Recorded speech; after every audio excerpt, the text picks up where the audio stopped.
Good morning student, welcome to RKP online classes.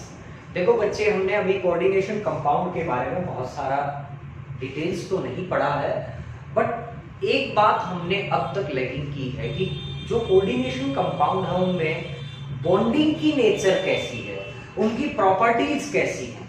अब तक तो हमने सिर्फ क्या पढ़ा है, उनकी बेसिक टर्म्स पढ़ी है या फिर आइसोमेरिज्म पढ़ी है। तो अब हम क्या डिस्कस करने जा रहे हैं, वन बाय वन करके कोऑर्डिनेशन कंपाउंड से रिलेटेड थ्योरीज, डिफरेंट साइंटिस्ट ने क्या क्या अपने व्यूज दिए किसको लेके, कोऑर्डिनेशन कंपाउंड को लेके।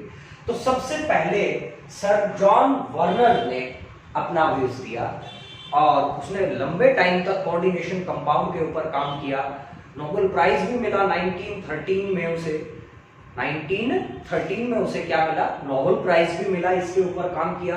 हाँ, वो इतना ज्यादा सक्सेस साइंटिस्टों में से नहीं था कि इसने बहुत सारी बातें बता दी कोऑर्डिनेशन के बारे में, बट वो पहला साइंटिस्ट था जिसने बाकी सारे साइंटिस्टों को जगा दिया कि इस नेचर में कोऑर्डिनेशन कंपाउंड नाम की भी कोई चीज है और उसके ऊपर भी क्या हो सकती है, और बड़ी रिसर्च और उसके एप्लीकेटिव पार्ट को और ज्यादा क्या किया जा सकता है, इंक्रीज किया जा सकता है।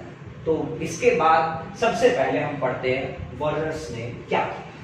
वर्नर ने क्या किया, इस टाइप के कुछ कॉम्प्लेक्स लेके और उनके ऊपर स्टडी की और उस स्टडी बेस्ड उसने कुछ आउटपुट्स निकाली, जैसे COCl3 कोबाल्ट क्लोराइड लिया, साथ में उसने क्या मिक्स किया, अमोनिया, और कुछ कॉम्प्लेक्स बनाए और उन कॉम्प्लेक्सेस को फर्दर क्या बनाए, कॉम्प्लेक्स कंपाउंड, और उन कॉम्प्लेक्स कंपाउंड का फर्दर ट्रीटमेंट करवाया किसके साथ, सिल्वर नाइट्रेट के साथ, AgNO3 के साथ, और जो प्रेसिपिटेट बने वो कुछ अलग अलग वैरायटी के प्रेसिपिटेट बने।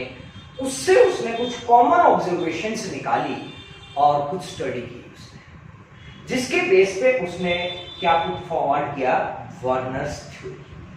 देखो वर्नर क्या कह रहा है, पहले हम उसकी थ्योरी के बारे में उसके मेन पॉइंट्स पढ़ते हैं और फिर क्या करते हैं, ये कॉम्प्लेक्स के एग्जांपल्स लेते हैं। सबसे पहले देखिएगा वर्नर थ्योरी के main point.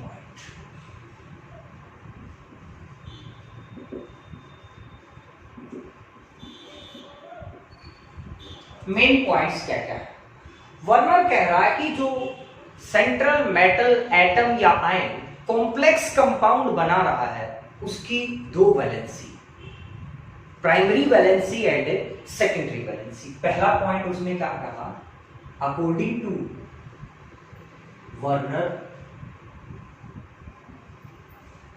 Central metal atom और ion have two valencies, have two valency to form या during formation of to form coordination compound। First क्या है, जो दोनों वैलेंसी हैं वो कौन कौन सी हैं वो देखिएगा, primary valency and secondary valency. कह रहा है कि जब कोई कंपाउंड बनता है कोऑर्डिनेशन कंपाउंड, तो सेंट्रल मेटल एटम या आयन टू टाइप की वैलेंसीज को क्या करता है, फॉलो करता है, टू टाइप की वैलेंसीज को फुलफिल करता है। According to Werner, central metal atom और ion have two valencies during formation of coordination compound। वो वैलेंसी कौन कौन सी है, primary valency and secondary valency.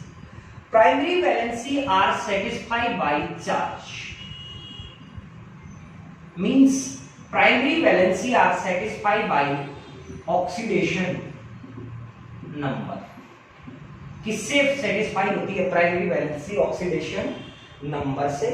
While secondary valency are satisfied by coordination number.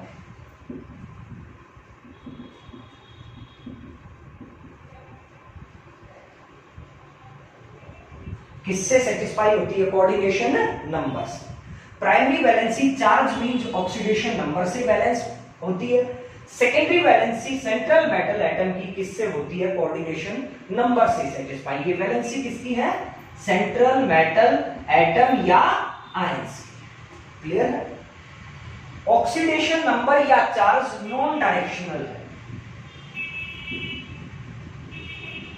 कैसा है? Non directional. बट कोऑर्डिनेशन में जब कोई लिगेंड्स आएगा तो उसकी पर्टिकुलर क्या होगी? डायरेक्शन। वो किसी ना किसी पर्टिकुलर डायरेक्शन से ही क्या करेगा? अटैक करेगा। जो प्राइमरी वैलेंसीज हैं वो हमें ज्योमेट्री या कंपाउंड की शेप के बारे में कोई इंफॉर्मेशन नहीं दे रही, बट सेकेंडरी वैलेंसी से कंपाउंड की ज्योमेट्री का पता लगता है कि इसमें अरेंजमेंट क्या रही होगी पार्टिकल्स लिगेंड्स की, किसके सराउंडिंग में? सेंट्रल मेटल एटम के साथ। क्लियर है? ये सारे पॉइंट्स फिर से बता देता हूं। वर्नर थ्योरी कह रही है कि जो भी एटम या आयन कोऑर्डिनेशन कंपाउंड बनाएगा उसकी कितनी वैलेंसी सेटिस्फाई होंगी? 2 वैलेंसीज सेटिस्फाई होंगी। उन 2 वैलेंसीज में से प्राइमरी वैलेंसी है उनको ऑक्सीडेशन नंबर सेटिस्फाई करेगा, सेकेंडरी वैलेंसी है उनको कोऑर्डिनेशन नंबर सेटिस्फाई करेगा। कोऑर्डिनेशन नंबर की कोऑर्डिनेशन नंबर का मीनिंग क्या होता है? Total number of ligands attach with central metal atom through the donor atoms.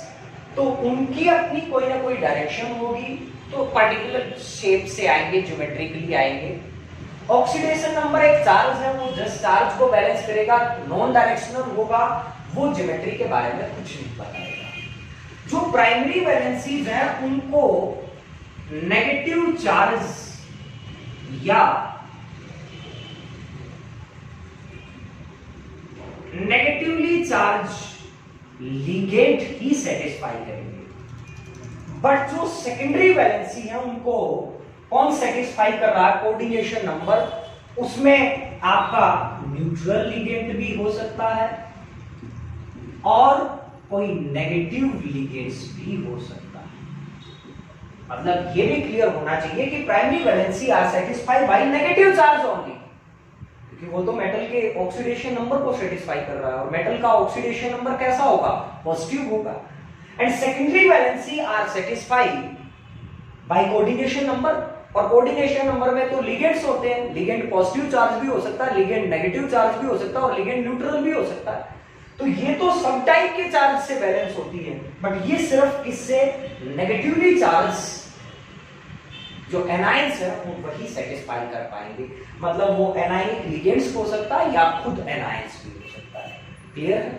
अब हम वो केस लेते हैं जिसमें ये अप्लाई करके देखते हैं ये मेन पॉइंट्स। कोबाल्ट क्लोराइड वाला केस लिया हमने वही, और उसमें अमोनिया मिक्स किया और सपोज कॉम्प्लेक्स मिला COCl3 plus NH36, they give rise a complex CO NH36 and Cl3। Suppose हमें ये कॉम्प्लेक्स मिला। अब इस कॉम्प्लेक्स में अगर मैं इसका ज्योमेट्री ड्रॉ करता हूं, ये अमोनिया है, यहां ये अमोनिया है, ऊपर से अमोनिया, यहां से भी अमोनिया। मतलब कैसा होगा? ये ऑक्टाहेड्रल कॉम्प्लेक्स होगा, NH3 और NH3। कैसा होगा? ऑक्टाहेड्रल। ये जो सारे अमोनिया है ये कौन सी वैलेंसी को सेटिस्फाई कर रहे हैं? Secondary valency. तो कोबाल्ट पे तो कितना चार्ज है? +3 चार्ज है। इसको कौन सेटिस्फाई कर रहा है? ये क्लोराइड आयन सेटिस्फाई कर रहे हैं। कौन सेटिस्फाई कर रहे हैं? Chloride ion. तो मैंने सपोज बना दिया यहां, अगर मैं इनको, ये जो मैंने ऐसी लाइनें लगाई हैं ये सेकेंडरी वैलेंसी के लिए मान ली, और ये वाली लाइनें किसके लिए है? Primary valency. Cl Cl C। तो देखिएगा ये प्राइमरी वैलेंसी है, ये प्राइमरी वैलेंसी है, ये प्राइमरी वैलेंसी है, तो प्राइमरी वैलेंसी कितनी है कोबाल्ट की 3, क्योंकि ऑक्सीडेशन नंबर कितना है 3, एंड सेकेंडरी वैलेंसी कितनी है 6।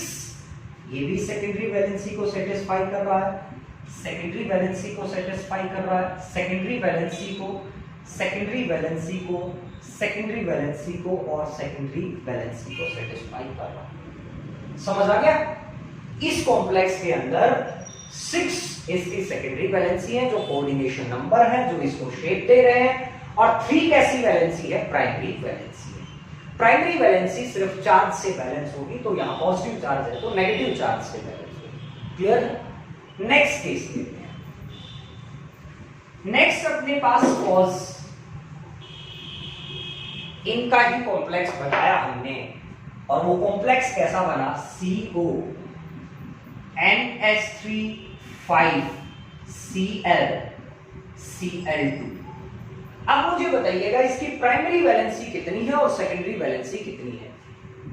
सेकेंडरी वैलेंसी अब कितनी है 6,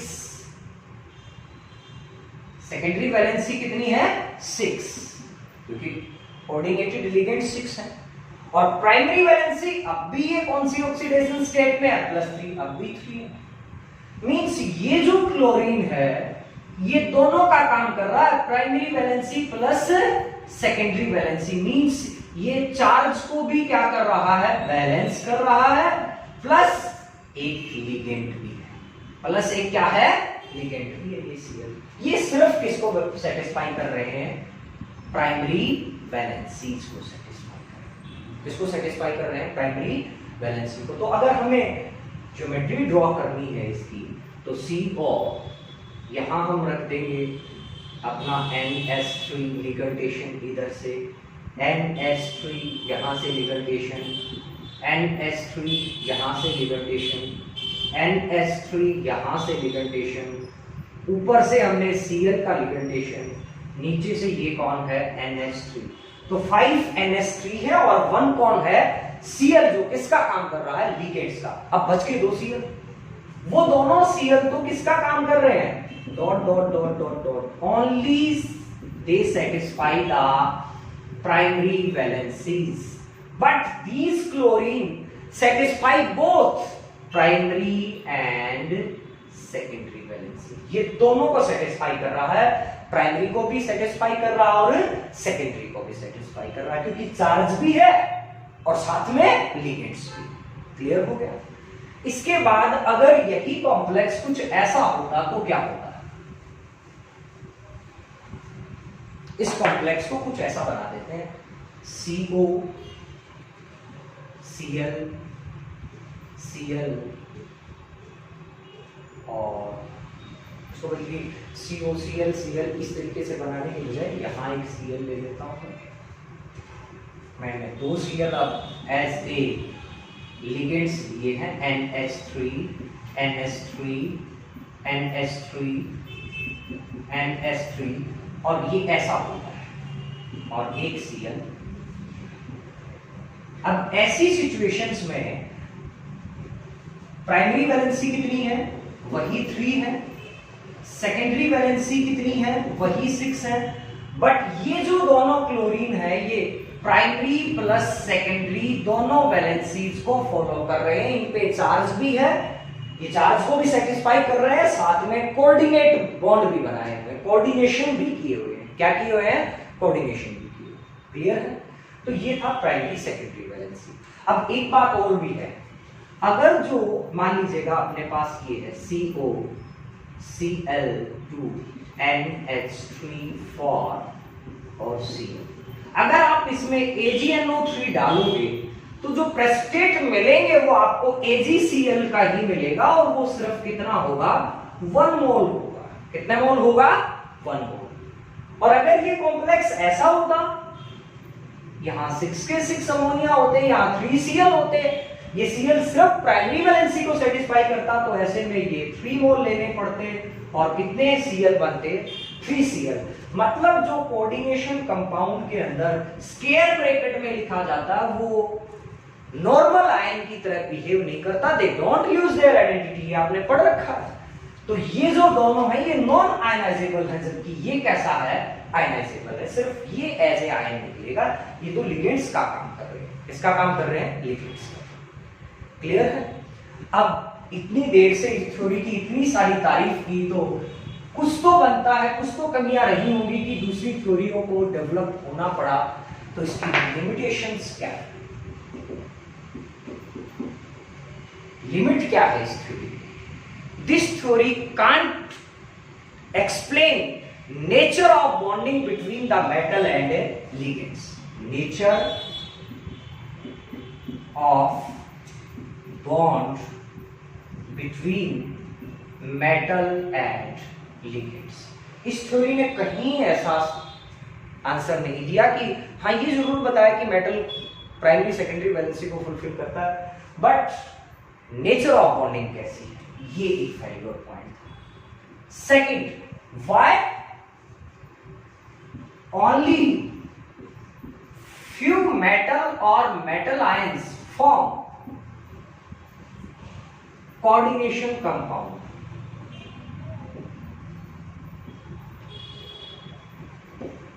rest of the don't form coordination compound, ये भी ये एक्सप्लेन नहीं कर पाया। Third, properties